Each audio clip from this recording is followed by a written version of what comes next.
오늘은 다니엘 4장을 공부하면서 은혜 받도록 하겠습니다. 다니엘 4장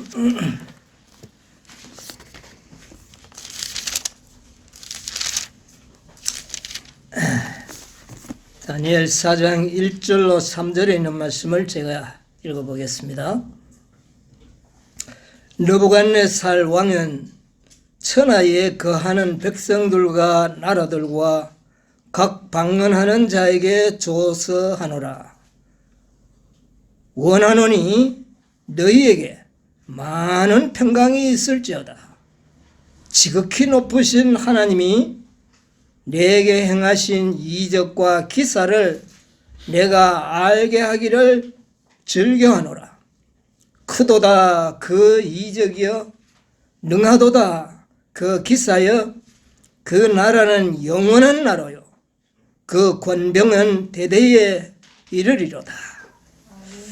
3절까지만 먼저 보았습니다. 지난 한 시간까지 이제 3장을 대충 마쳤고, 오늘 이제 4장의 말씀을 좀 이제 시작을 해볼까 합니다. 여러분, 이 다니엘 4장이 이 다니엘서가 12장까지 있지 않습니까? 그런데 이 4장은 좀 내용이 어떻습니까? 이게 뭐 다니엘의 계시 가운데 이게 우리에게 주는 의미가 뭘까? 좀 그런 의아하게 생각할 정도로 내용이 좀 독특한 내용이 구성되어 있죠. 그런데 이 다니엘 4장은 내용이 기분이 그렇게 들 수밖에 없는 게 아니라 다니엘이 기록한 게 아니고 느부갓네살 왕이 기록한 성경입니다.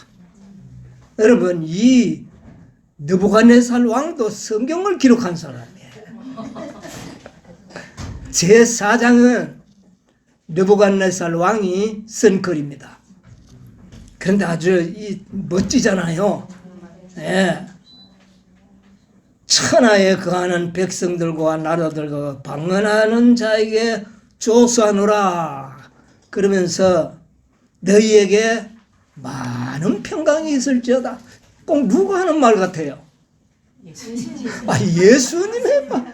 이 느부갓네살 왕의 말이 아니고 예수님의 말입니다. 사실은 많은 평강이 너희에게 있을지어다.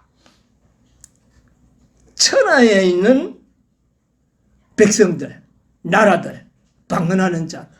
그러니까 이 한국 방언하는 자들이 한국 나라도 이거 다 들어야 될 말씀이라 그렇게 우리가 생각할 수가 있습니다.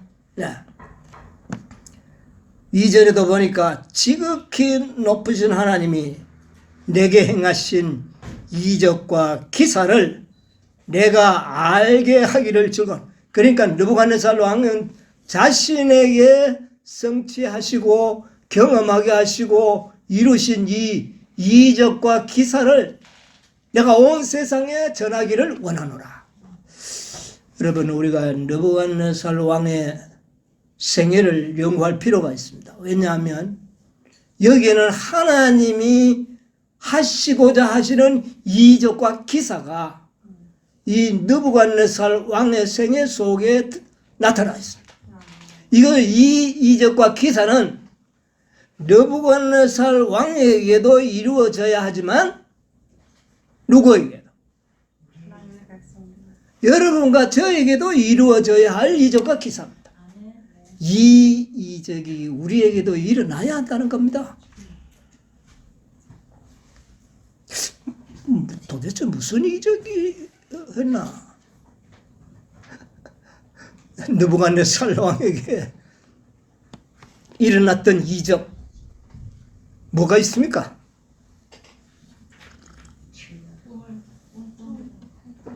뭐 꿈도 나도 꾸는데요. 하나님의 뜻은 저대로 알게 되는. 기사여. 3절에 크도다 그 이적이야, 능하도다 그 기사여. 그 나라는 영원한 나라. 돌나라를 의미하죠. 영원한 나라요. 그 권병은 권세는 대대에 이르리로다. 참 1절로 3절 이 세 절이지만 굉장한 의미를 우리에게 부각시켜주고 있습니다. 느부갓네살 왕은 옛날에 왕은 왕 한 사람이나 백성 전부를 대표하지 않습니까? 한 사람이지만 이 한 사람의 경험은 사실은 모든 백성들의 경험이 되어야 된다고 하는 그런 의미를 우리에게 말하고 있는 것 같아요. 그런데 여기 보니까 천하에 거하는 백성, 천하에 거하는 백성, 천하에 거하는 백성들이 이 이적을, 이 기사를 봐야 한다. 여러분, 이 말은 어디에 있는 말씀과 좀 비슷한 것 같아요. 천하에 거하는 백성들에게 이적과 기사가 알려지기를 원한다 그랬어요. 여러분, 계시록 18장에 뭐라 그랬습니까? 하나님의 영광이 온 땅에 전파되는 것을 예언하고 있지 않습니까? 그런데 여기에 보니까 느부갓네살 왕은 자기에게 나타난 이적과 기사가 어떻게 해요? 온 땅에 알려지기를 원하노라. 이거 보통 문제가 아니죠. 네, 그렇습니다. 그래서 아주 놀랍도다 이적이여 능하도다 그 기사여 이렇게 이야기를 하고 있습니다. 우리 느부갓네살 왕이 딱 이 다니엘서 4장을 기록했는데 이 다니엘은 이것은 조서 형식으로 기록된 문서인데 아마 다니엘이 다니엘서를 기록하면서 이 조서를 그 다니엘 그 계시 속에 끼워 넣은 겁니다. 한 장을 할애해서 이 글을 끼워 넣은 거예요. 그래서 다니엘서라고 하는 한 부분을 이 장이 이건 그러니까 특별 계시 같아 보이죠. 그러셨습니까, 그죠? 네, 이거는 아주 느부갓네살 왕이라고 하는 걸출한 인간을 통하여 정말 우리에게 어떤 메시지를 주고 있는 것 같습니다. 예, 뭐 그냥 보면 회고록이요, 간증서요, 뭐 그런 것이지만 그런 뜻이지만 그 내용과 메시지는 놀라운 메시지를 우리에게 전해줄 것 같아요. 예, 어떤 메시지를 하는가? 이 느부갓네살 왕은요 4장까지의 이 내용을 쫙 보면 느부갓네살 왕을 하나님께서는 아주 특별 관리를 하신 것이 분명해요. 특별 관리하셨습니다. 뭐 좀 교만하다고 어떻게 그 소처럼 짐승처럼 만들어가지고 풀을 먹도록 하는 이런 일을 아무에게나 그렇게 하는 게 아니잖아요. 뭐 누구는 교만 안 하는 사람이 어디 있습니까? 이 세상에 느부갓네살만 교만합니까? 우리는요. 아니, 느부갓네살 왕은 권세가 많고 능력이 많으니까 많은 사람에게 자기 영역을 나타내. 우리는요. 우리 영역에 한해서만은 세상에 내가 왕입니다. 여러분 다 왕 아니에요? 여러분의 영역이 있다고요. 그렇죠? 그 영역을 누가 침범해 봐요. 아주 뭐 불같이 아마 야단을 치고 할 겁니다. 우리 다 느부갓네살 왕입니다. 그 영역이 좀 작아서 그렇지. 다 왕들이. 그러니까 이 느부갓네살 왕이 경험을 우리가 잘 한번 음미해 보는 것이 우리에게 중요하다. 그래서 하나님께서 느부갓네살 왕을 특별 관리를 하셨는데 이 느부갓네살 왕은 하나님으로부터 특별 계시를 3번이나 주셨습니다. 기별을 주셨어요. 첫 번째 기별이 언제 받았습니까? 이자. 꿈꾸고는. 예, 2장을 통해서. 2장을 꿈을 꿈으로 말미암아 그 기별을 엄청나게 마음에 아주 진한 감동으로 받았습니다. 첫 번째 기별. 두 번째 기별은요. 3장.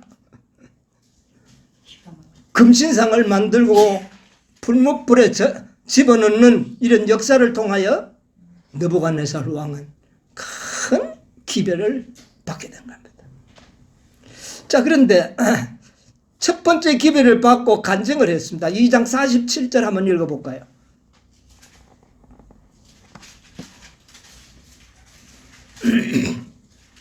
왕이 대답하여 다니엘에게 이르되 너희 하나님은 참으로 모든 신의 신이시요 모든 왕의 주제시로다. 내가 능히 이 은밀한 것을 나타내었으니 내 하나님은 또 은밀한 것을 예, 막 거기까지 봅시다. 느부갓네살 왕은 자기가 섬기는 신이 최고인 줄 알았어. 예. 그런데 2장을 통하여 누가 참신이라는 걸. 하나님께서 다니엘이 섬기는 하나님이 자기가 섬기는 신보다 월등하다는 기별을 받게 된 겁니다. 그래서 그것을 간증으로 하게 돼요. 그래서 그는 이 다니엘이 섬기는 이 하나님이 진짜 신이다 하는 그런 기별을 받고 큰 감동을 받습니다. 자, 그 다음에 3장에서 또 금신상과 풀무불에 던져진 새 종들을 통하여 이 느부갓네살이 큰 감동을 받고 기별을 받게 되는데 3장 28절 29절 보세요. 또 거기도 느부갓네살이 말하여 가로되 사드락과 메삭과 아벳느고요 하나님을 찬송할지로다. 그가 그 사자를 보내사 자기를 의뢰하고 그 몸을 버려서 왕의 명을 거역하고 그 하나님 밖에는 다른 신을 섬기지 아니하며 그에게 절하지 아니한 종들을 구원하셨다. 예, 거기까지 보겠습니다. 자, 여기에서는 느부갓네살이 뭐를 깨달았습니까? 예? 하나님이 다른 신이 없다. 예. 다른 신을 섬기지 않는, 그러니까 유일한 신이라는 것을, 예? 오직 하나님을 섬기는 그 종들은 그 섬기는 그 신이 보호하시는구나.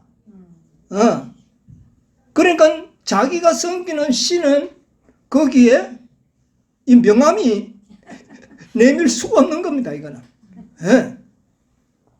자, 그런데도 29절에 보면 그러므로 내가 이제 조서를 내리노니 각 백성과 각 나라와 각 방언하는 자가 무릇 사드락과 메삭과 아벳느고의 하나님께 설만이 말하거든 그 몸을 쪼개고 그 집으로 걸음터를 삼을지니 이는 이같이 이 사람을 구원할 다른 신이 없음이니라. 예, 여기 보니까 정말 하나님 외에는 이 세 친구 다니엘이 섬기는 신 외에는 다른 신이 없다는 것을 느부갓네살이 깨닫게 됐어요. 깨닫게 되고 정말 그만을 섬겨야 된다는 것을 그는 깨달았어요. 그래가지고 하는 말이 뭐라 그럽니까? 예?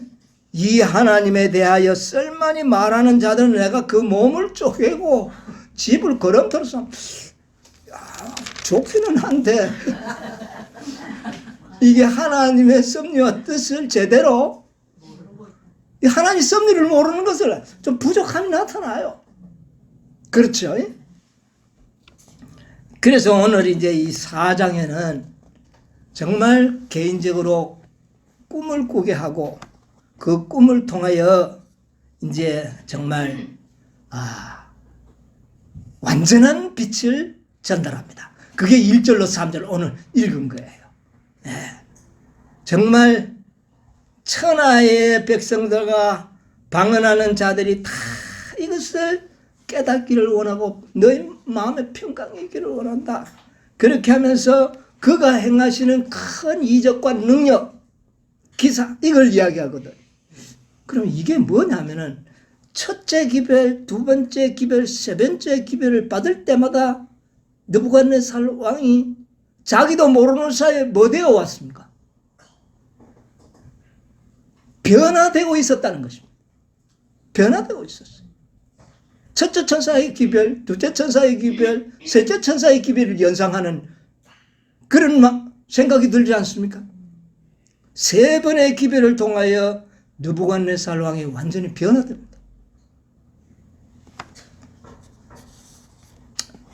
이것은 마지막 때를 위하여 간수된 이 다니엘서. 그렇지 않습니까? 우리들에게 주는 메시지가 있지 않겠습니까? 네. 예, 메시지가 있어요. 예. 느부갓네살 왕은 세 번째의 기별을 통하여 그가 완전한 변화를 가져온다. 전번에 한번 읽었습니다만은 화이트석 다니엘 4장 37절에 그 말씀 다시 한번 보겠습니다. 느부갓네살은 완전히 괘씸되었음 하는 거 한번 보세요. 다니엘의 생애에 하나님께 영광을 돌리는 것이 그의 동기 중에 가장 강한 동기였다. 그는 위력 있는 사람들 가운데 있을 때 그의 지혜의 근본인 하나님을 나타내지 않으면 그가 하나님의 충실한 청지기가 되지 못할 것을 알았다. 왕과 왕자들, 방백들 앞에서 그는 끊임없는 하늘의 하나님은 그의 감화력을 하나도 손상시키지 않았다. 느부갓네살 왕은 다니엘 앞에서 하나님의 이름에 영광을 돌렸고 마지막에는 완전히 괘씸되었으며 하늘의 왕께 감사와 찬송과 영광을 돌리는 법을 이게 여기 뭐라 그랬어요? 하나님께 영광을 돌리는 방법을 배웠다 그랬었습니다. 이게 중요한 거예요. 예. 막 하나님 섬긴다고 안 섬기면 집을 막 걸음터로 쌓고 너의 몸을 쪼개는 이런 하나님으로 나타내지 않고 지금은 완전한 하나님께 영광을 돌리는 법을 배우게 되는 거예요. 완전히 괘씸되었고 마음에서 진심으로 우러나는 감사와 찬송을 하나님께 돌리게 되는 완전한 괘씸된 모습으로 나타나는데 사실은 하나님께서 느부갓네살 왕에게 행하신 이적이 뭡니까? 이적 중에 이적이 뭐예요? 마음의 품성의 변화. 그러니까 느부갓네살 왕은 이걸 깨닫게 된 거예요. 자기가 완전한 변화를 경험하게 되는 이런 놀라운 이적을 행하신 하나님께 영광과 찬송을 돌리는 겁니다. 아멘. 야, 이건 정말 놀라운 일이죠. 이건 기사입니다. 이적이에요. 인간의 마음이 하나님 마음과 같아지는 겁니다. 여러분, 우리 인간들이 창조될 때 누구의 마음으로 창조되었어요? 하나님의 우리가 본래 창조될 때 하나님의 마음을 가진 자로 창조되었어요. 그런데 오늘날 많은 사람들이 하나님의 마음을 갖고 있는 사람들을 찾아보기가 참으로 어렵습니다. 이것은 하나님의 놀라운 이적과 창조의 능력으로 이렇게 되는 겁니다. 아멘. 그것을 느부갓네살 왕은 뭐 한 겁니까? 깨닫게 되는 겁니다. 아, 그러니까 여러분이 느부갓네살 왕이 놀라운 것을 깨달았지 않습니까? 깨달았을 뿐만 아니라 그의 생애에 체험하게 되는 겁니다. 체험하게 돼요. 셋째 천사의 기별이 완전한 기별이지 않습니까?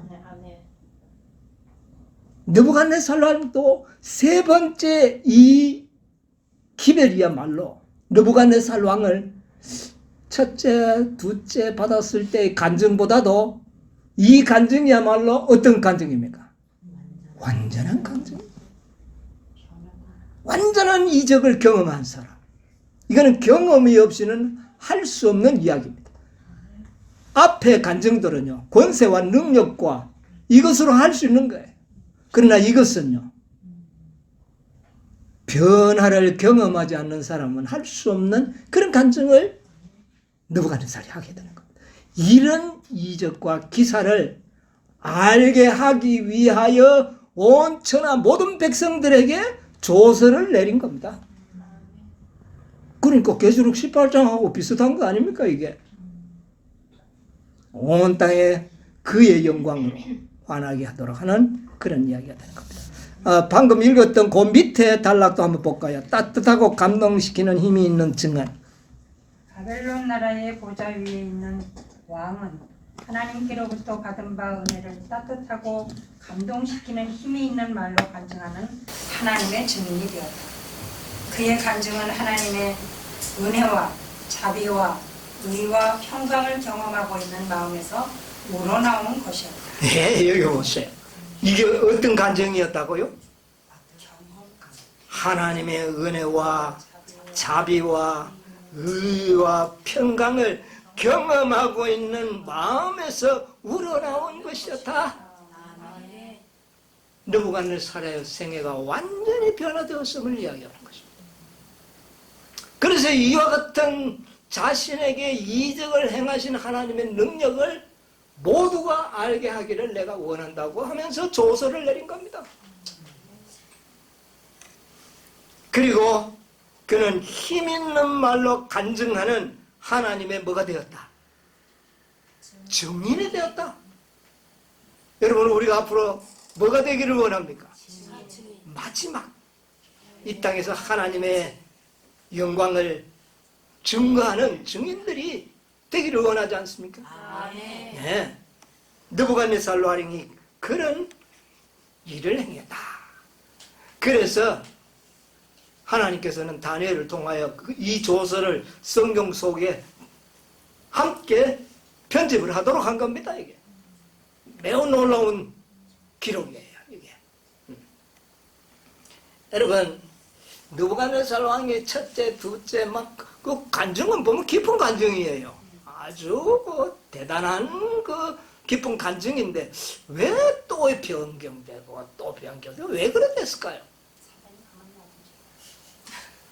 물론 그렇죠. 그런데 느부갓네살 편에서 무엇이 문제였어요? 지위가 그 왕이라는 거. 하나님의 베푸신 은혜를 잊어버리는 것이었어요. 여러분, 우리 화이트맨 자서전에 한 말씀 기억하십니까? 우리가 현 위치에 이르기까지 한 걸음 한 걸음 전진하며 여행한 우리의 과거의 역사를 회고해 볼 때 나는 하나님을 찬양하고자 말하지 않을 수 없다. 주님께서 행하신 역사를 바라볼 때 나는 경탄과 우리의 인도자이신 그리스도께 대한 확신으로 충만해진다. 우리는 주께서 우리를 인도해 오신 길과 우리의 과거의 역사를 통하여 주신 그분의 가르침을 잊어버리는 것 외에는 미래를 위하여 두려워할 것이 전혀 없다. 느부갓네살이 뭐가 문제였어요? 잊어버리는 거예요. 잊어버리는 거예요. 그 하나님이 베푸신 은혜, 우리에게도 느부갓네살 왕과 같은 위험이 우리에게도 있다는 것을 보여주는 겁니다. 왕이니까 그 사람은 그랬겠지. 우리도 왕이라니까요. 자기 영역 안에서 다 왕이에요. 어머니는 뭐 집안의 왕이라고 하고, 뭐 아버지는 또 무슨 왕이라고 하고, 다 왕이라. 우리가 잊어버리면은 우리도 느부갓네살처럼 그렇게 될 수 있다는 거예요. 자, 그래서 우리가 서론적으로 좀 이렇게 제가 말씀을 드렸습니다. 자, 그런데 이제 내용은 뭐였습니까? 느부갓네살 왕이 뭐를 어떻게 했어요? 꿈을 꿨지요. 꿈을 꾸고, 4절 5절 한번 보세요. 나 느부갓네살이 내 집에 편히 있으며 내 궁에서 평강할 때에 한 꿈을 꾸고 그로 인하여 두려워하였으되 곧 내 침상에서 생각하는 것과 뇌 속으로 받은 이상을 인하여 번민하였었느라. 예, 끝까지 보겠습니다. 꿈을 꿨다는 것이죠. 꿈을 꿨는데 어떤 때 꿈을 꿨다고요? 편히 있으며 내 궁에서 평강할 때에, 여러분 평강하고 편안할 때 조심하시기 바랍니다. 평안할 때.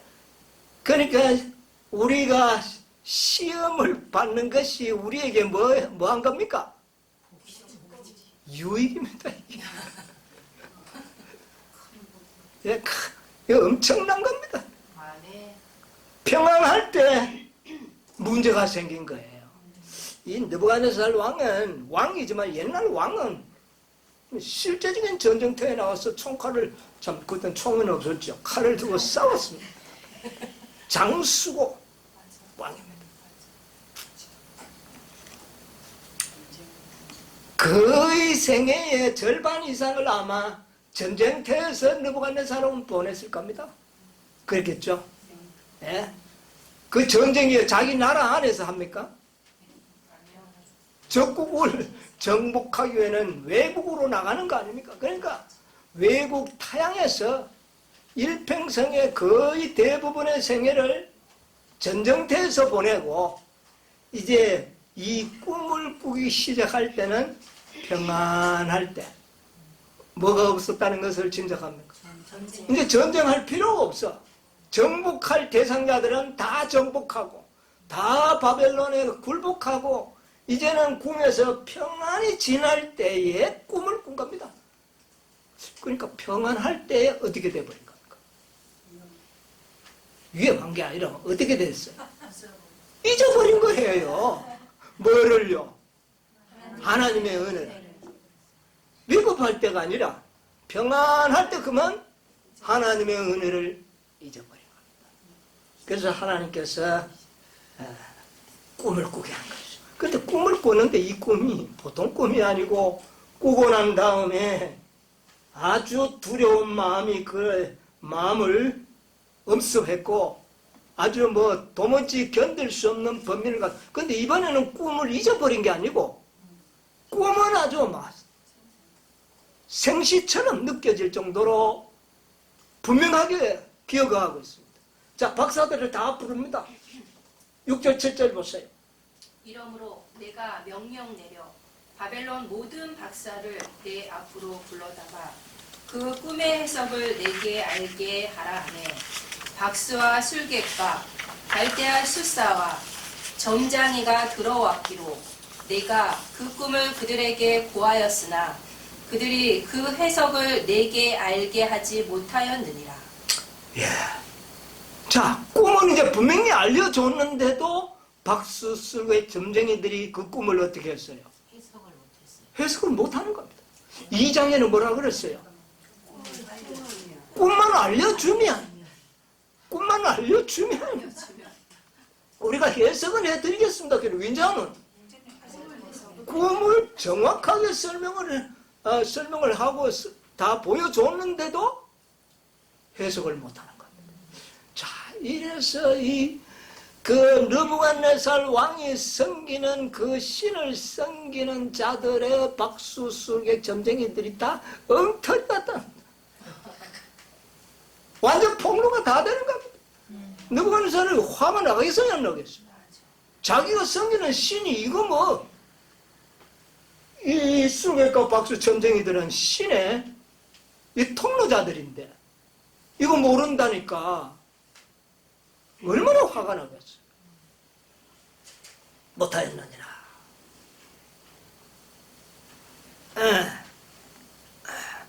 아마 이 술객들이 박사들이 꿈 이야기를 들었을 때 대충 의미는 좀 알았을 것 같아요. 나도 이 꿈 들어보니까 이게 무슨 꿈은 아니다. 좋은 꿈은 아니다. 길몽은 아니다. 아주 이거는 흉몽이다. 그런데 정확한 내용은 알 길이 없어. 대충은 알아. 대충은 알겠어. 아이고 왕이여 그거 흉몽입니다. 나도 그거 안다 그럴 거 아니에요. 그러니까 번민하고 두려워서 어찌할 줄 모르는데, 여러분 지금부터 우리가 전하는 기별은, 대충 전하는 기별은 아무런 능력이 없습니다. 정확한 기별을 전해야 됩니다. 확실한 기별을 전해줘야 됩니다. 아마 대충은 이야기했을 거예요. 이게 뭐 어떻게, 그런데 그게 느부갓네살 왕의 마음을 뭐하지는 못했어요. 시원하게, 확실하게 해주지를 못한 거예요. 여러분 우리도 앞으로 그래야 될 것 같아요. 확실해야 됩니다. 우리의 전하는 기별은 확실해야 돼요. 뭐 대충 뭐 그럴 것이다가 아니에요. 요즘 우리가 전하는 기별이 다 확실한 거잖아요. 네.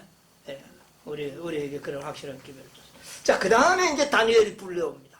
자, 8절 한번 읽어보시죠. 그 후에 다니엘이 내 앞에 들어왔으니 그는 내 신의 이름을 쫓아 벨드사살이라 이름한 자요 그의 안에는 거룩한 신들의 영이 있는 자라. 내가 그에게 꿈을 고하여 가로되 박수장 벨드사살아 내 안에는 거룩한 신들의 영이 있은즉 아무 은밀한 것이라도 내게는 어려울 것이 없는 줄을 내가 아노니 내 꿈에 본 이상의 해석을 내게 고하라. 이제 누가 불려옵니까? 다니엘. 근데 이상합니다. 왜 다니엘을 먼저 안 부르느냐고 말이에요. 느부갓네살 왕이 니는 분명하게 알 거다. 그럼 분명하게 아는 사람 먼저 불러야 될 거 아니에요. 근데 누구 먼저 부릅니까? 자기가 숨기는 신. 알지도 못하는 자들을 불러가지고 자꾸 들어보고. 나 요새 세상에 보면 그런 것 같아요. 제대로 알지도 못하는 사람들인데 가가지고는 기별을 듣는다고 사람들이 찾아가가지고 열성을 내는데 정확하게 말할 수 있는 기별자들에게는 잘 오지를 않아. 이거 참 뭐 희한해요 이게. 자, 근데 왜 이 느부갓네살 왕은 다니엘을 분명히 염두에 두고 있었을 텐데 왜 다니엘을 안 불렀는가? 다니엘이 섬기는 신과 자기가 섬기는 신이 어때요? 다르잖아요. 다르죠. 뭐 우리가 볼 때 완전히 다르지만 그 사람들 볼 때는 능력이 좀 많고 적고로서 그들은 이야기하는 수준이겠죠. 자, 느부갓네살 왕은 가능하면 자기 신을 섬기는 자들에게 먼저 뭐를 주고 싶을까요? 기회를 줘서 자기 신도 이렇게 뭐 잘한다는 걸 좀 나타내고 싶은데 이거 평소부터 꿈 해석을 어쩌면 잘 하는지 모르는데 하나님께서 그걸 허락할까요? 그들에게? 안 하겠죠. 자, 그래서 다니엘은 마지막에 그들이 하지 못했을 때 다니엘을 불러요. 마지막 다니엘처럼 확실히 기별을 알고 있는 사람은 마지막 사용될 것 같아요. 네. 마지막에 불러서 알아보려고 하지 않겠나. 네. 여러분 확실하게 알 수 있는 대답을 할 수 있는 준비 잘 해놓으시기 바랍니다. 언젠가는 우리를 부를 날이 올 겁니다. 아멘. 그때 우리는 다니엘처럼 확실하게 이야기해 줄 수 있는 그런 기별자들이 돼야 될 겁니다. 자, 그래서 이제 10절로 이제 16절에 보면은 이제 꿈 이야기가 쫙 나옵니다. 네, 꿈 이야기가 쫙 나오는데 그 내용을 보니까 뭡니까? 내가 침상에서 나의 뇌 속으로 받은 이상이 이러하니라. 내가 본즉 땅의 중앙에 한 나무가 있는데 고가 높더니 그 나무가 자라서 견고하여지고 그 고는 하늘에 닿았으니 땅 끝에서 또 보이겠고 그 잎사귀는 아름답고 그 열매는 많아서 만민의 식물이 될 만하고 들짐승이 그 그늘에 있으며 공중에 나는 새는 그 그 가지에 깃들이고 무릇 혈기 있는 자가 거기서 식물을 얻게. 예, 여기 하나의 큰 거목을 땅 중앙에 한 나무가 있는데 그 고가 아주 하늘에 닿고 땅 끝에서도 보이겠고, 그 다음에 그 잎사귀도 아름답고 만문의 식물을 공급할 수 있는 그런 큰 나무더라. 이게 이제 결과적으로 누굽니까? 느부갓네살 왕이죠. 바벨론 나라 느부갓네살 왕인데. 자, 그런데 이제 너무 시간이 없어 다 읽을 수가 없고 이제 대충 이야기를 드리자면, 그런데 내 속으로 받은 이상 가운데 본적 13절에 한 순찰자가 하늘에서 내려왔는데 뭐라고 이야기합니까? 14절에 그가 소리질러 외쳐서 예. 이처럼 이르기를 그 나무를 어떻게 해버리라? 제해버리라. 베어버리라. 예. 그 다음 배가 그냥 나누는 것도 아니고 어떻게 해요? 가지를 가지도 찢어버리고 잎사귀도 떨구어버리고 열매도 다 했죠. 짐승들도 쫓아버리고 새들도 다 날아가더면.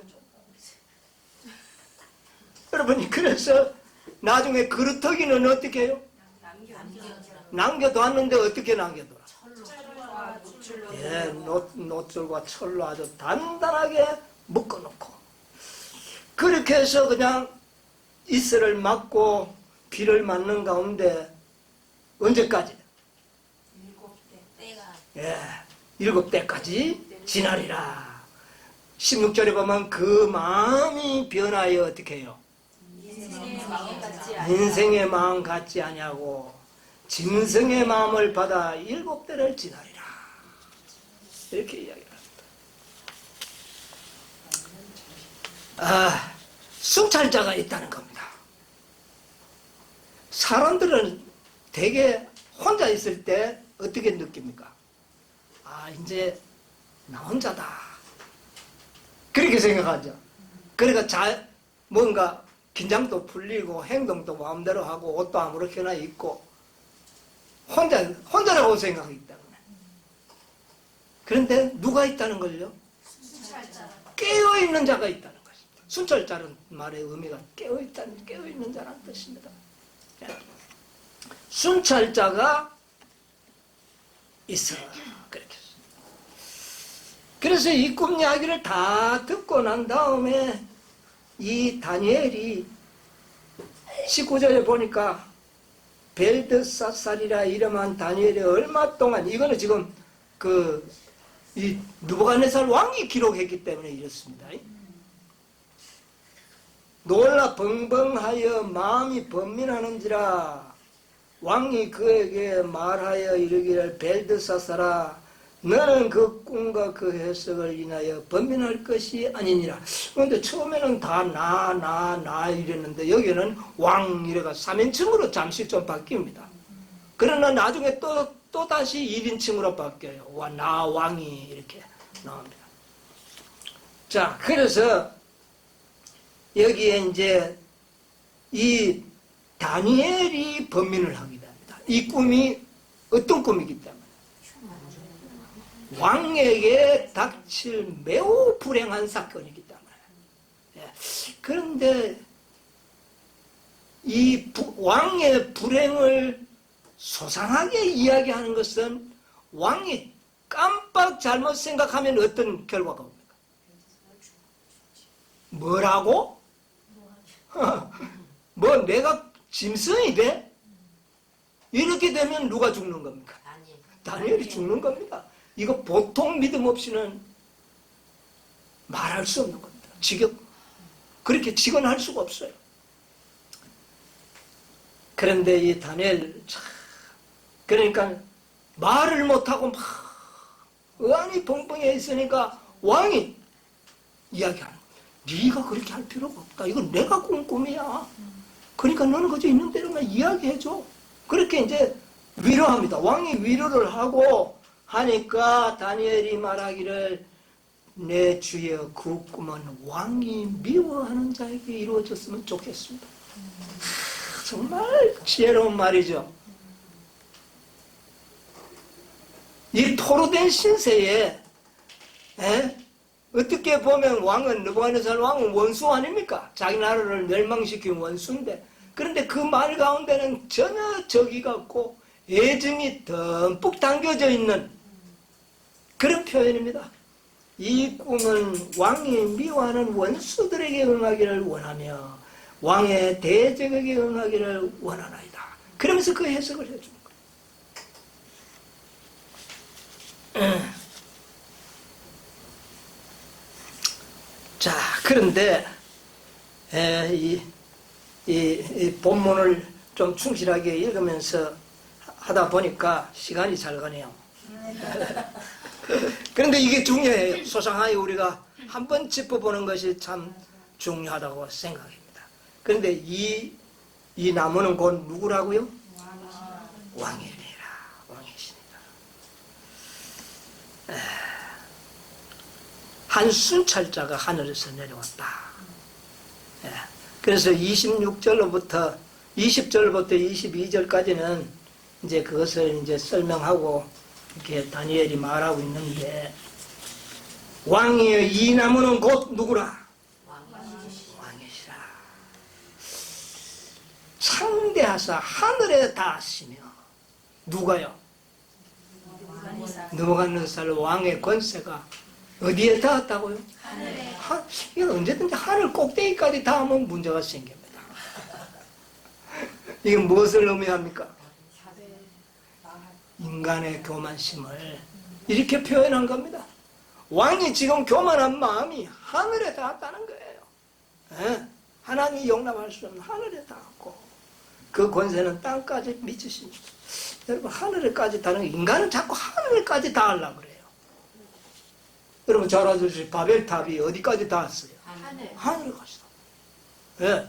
창세기 11장 4절에 보면 그 꼭대기를 하늘에 닿게 하여 그렇게 인간들이 그렇게 꼭대기를 하늘에 닿게 하는 건 인간의 교만. 이 교만을 누가 넣어줬느냐면 사단이 넣어줬어요. 니도 이 선악과를 먹고 누구 되라? 니도 하나님 되풀어라. 이렇게 이야기한 겁니다. 이 마음이 인간의 마음에 꽉 들어박혀가지고 인간은 좀 뭐가 된다 싶으면 지가 어디까지 올라가라? 하늘에 올라가라. 요새 세상에 왜 이 고층 빌딩이 그렇게 많이 생기는지. 그렇죠? 우리 한국도 막 고층 빌딩이 얼마나 생겼는지 아파트도 막 그렇게 높은 아파트가 쓰고 우리 지금 보이는 저 롯데타워가 높이가 얼마인지 아십니까? 508m입니다. 508. 예, 대단하죠? 세계 5번째 높은 건물이랍니다.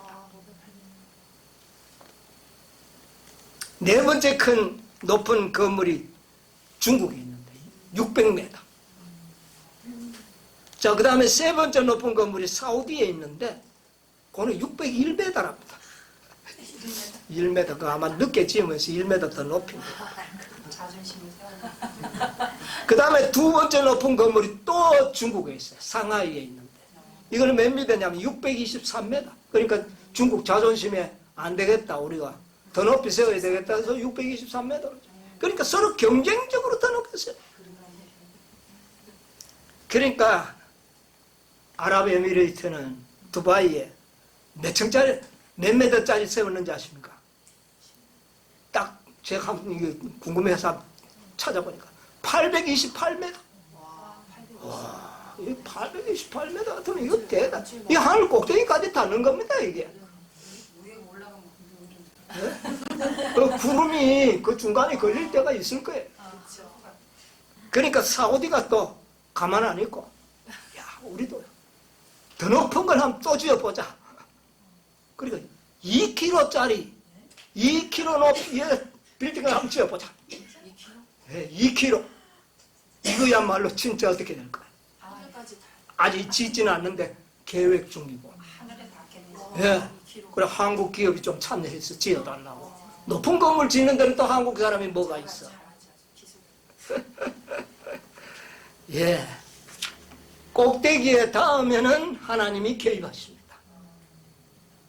말세의 징조 중에 하나라고 저는 생각을 해요. 예. 자, 이 느부갓네살 왕의 이야기만 오늘 좀 하고 오늘은 마치고 다음 또 공부하도록 해야 되겠습니다. 그래서 이 느부갓네살 왕이 머리가 그 나무 높이가 하늘에까지 닿았는데 왜 그렇게 됐느냐? 느부갓네살 왕이요. 정말 평강할 때, 그러니까 바벨로니아를 대적할 나라가 없는 그런 나라가 됐잖아요. 그런 나라가 됐죠. 그런데 자기 아버지로부터 그 나라를 물려받을 때 큰 궁전이 하나 있었어요. 큰 궁전이 하나 있었는데 느부갓네살 왕은 어떻게 했냐면 궁전을 2개를 더 지었습니다. 여름 별장 궁전을 짓고 또 하나는 아내를 위하여 또 궁전을 하나 지었는데 그게 공중가공원입니다. 네. 그래서 이 공중가공원을 아내를 위해 지었는데 이 아내의 이름이 아미티스라는 여인인데 메디아 나라의 공주입니다. 그 나라를 정복하고 동맹을 맺으면서 공주를 데려와서 아내를 삼았는데 그 아내가 굉장히 사랑스러웠던가 보죠. 그래서 그 아내가 고향을 자꾸 생각하고 바벨론은요 황막한 평지입니다. 고향 생각하고 자꾸 울고 앉아 있으니까 내가 네 고향보다 더 멋진 내가 공원을 하나 만들어 주겠다. 그러면서 이 느부갓네살 왕은 아주 문필가고 연설가고 또 건축가고 또 정치가고 다재다능한 왕이었습니다. 그래서 설계를 해서 지은 궁전이 공중가공원입니다. 그래서 그 공중가공원은 유브라데스 강의 물을 그 궁전의 높이가 굉장히 높았을 건데 뭐 한 7층 이상의 오늘날의 높은 7층 이상의 건물 이상은 되었을 것이라고 학자들이 말하는데 그 높은 꼭대기까지 그 물을 퍼 올리는 겁니다. 그 어떻게 퍼 올렸는가? 오늘날 어째 전기 펌프로 퍼 올린다면 그것까지 문제도 아니지만 그때 당시의 과학으로는 어떤 그 방법이 있어야 되는데 어쨌든 물을 퍼 올려서 그 물을 밑으로 흘러내리면서 가운데 옥상에는 목욕탕도 만들고 수영장도 만들고 그리고 각종 나무를 그 아미티스가 살던 고향의 나무들을 다 이송해 와가지고 옛날에 트럭이 없었을 텐데 그 나무들을 어떻게 가지고 옮겨가지고 옮겨는 이거야말로 정말 기상천외한 일이죠. 그렇게 해서 노동자들을 데리고 와서 그러니까 수많은 포로들이 얼마나 죽었겠습니까? 자기의 영화를 위해서, 자기의 명예를 위해서, 영광을 위해서 그렇게 한 겁니다. 그래서 그것을 아주 공중에서 그 아름다운 기와요초 나무들을 다 심었어요. 물이 철철철철 폭포수가 떨어지도록 이렇게 구상을 해서 만든 게 공중가공이에요. 그래서 현대 고고학자들과 과학자들도 이게 불가사의라는 거예요. 자, 이렇게 했으니까 그것을 보니까 느부갓네살 왕의 마음이 어떻겠습니까? 이야, 내가 대단한 일을 했다. 그러니까 자부심 가질만 합니까, 안 합니까? 가질만 하죠, 뭐. 그런데 그것을 하나님께서는 그렇게 한다고 짐승을 만들어 버렸어요. 사람이 마음을 잃어버린 거. 짐승이 되어버렸어요. 이걸 좀 소상하게 제가 말씀을 드리려고 했는데 오늘 시간이 막 가버렸네요. 네. 그래서 어찌됐든 나는 내 영광을 누릴 것을 이리 하건대 이런 이야기를 다 듣고 난 다음에 여기 보니까 4장 여기서 28절로부터 이제 기사가 나옵니다. 29절에 12달이 지난 후에 내가 바벨론 지붕에 거닐세. 아마 이 지붕이 공중가공원이 있는 그 궁전인지 아니면 그 여름 그 별장 궁전인지 모르겠어요. 거기서 아마 그걸 보니까 얼마나 아름답겠어요. 성은 옛날에 자기 아버지 때보다 3, 4배를 더 키우고 성벽은 더 견고하게 쌓고 참 대단했습니다. 이럴 때에 12달이 지난 후에 이제 다니엘과의 면담이 있고 난 다음에 12달이 지난 이후에 자기도 모르는 사이에 그것을 바라보면서 뭐라고 이야기합니까? 혼잣말로 30절에 나 왕이 말하여 가로되 이 큰 바벨론은 내가 능력과 권세로 건설하여 나의 도성을 삼고 이것으로 내 위엄의 영광을 나타낸 것이 아니냐 하였다. 하여튼 이제는 뭐 더 이상 이처럼 더 높아질 수가 없어요. 자, 그러자 16절에 일이 일어난 겁니다. 16절 읽어보세요. 또 그 마음은 변하여 인생의 마음 같지 아니하고 짐승의 마음을 받아 7대를 지나리. 이 말을 하자마자 무슨 마음이 없어져 버렸어요? 인생의 마음이 사람의 마음이 없어져 버렸어요.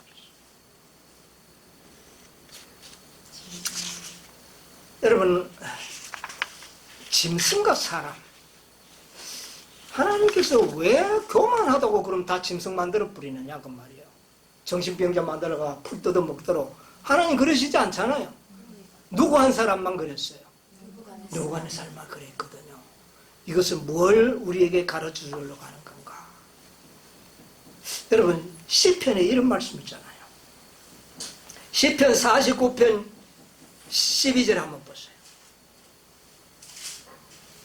사람은 존귀하나 장구치 못함이요 멸망하는 짐승 같도다. 그 다음에 20절도 한번 볼까요? 존귀에 처하나 깨닫지 못하는 사람은 멸망하는 짐승 같도다.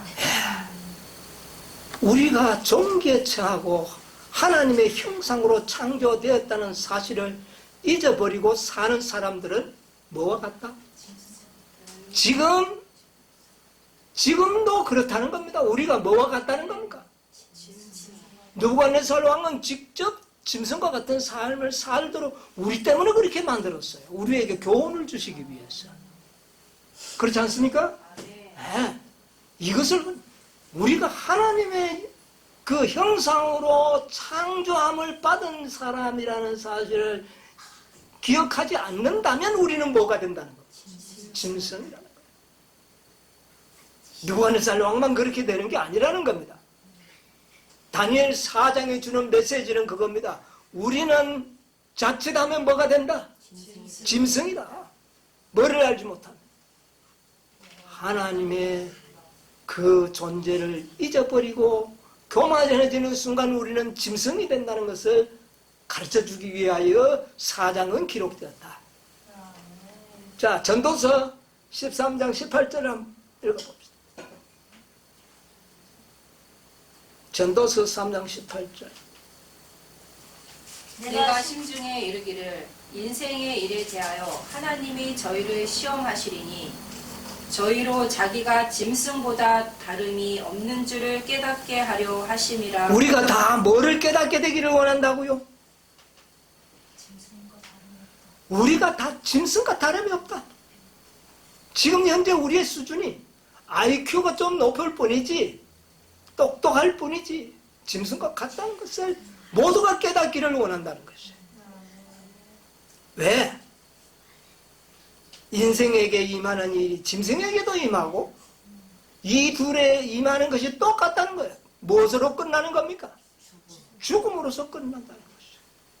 다 호흡이 있어야 죽음같이 저도 죽으니 사람이 짐승보다 뛰어남이 없으면 모든 것이 헛됨이라. 죽음으로서 다 어떻게 돼요? 하나님을 떠난 인생들은 다 짐승이라는 겁니다. 다만 지능이 높을 뿐이에요. 다 어디에 들어감으로 끝이 난다?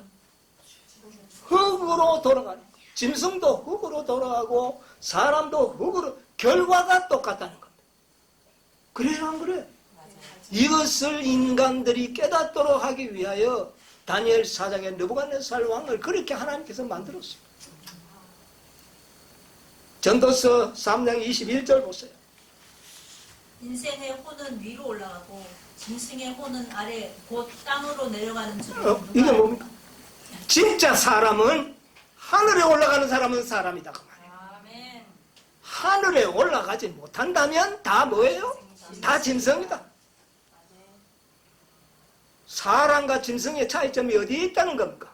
사람은 하늘에 올라갈 것이고 짐승은 땅속에 들어간다. 그러니까 우리가 구원받지 못하면 어떻게 돼요?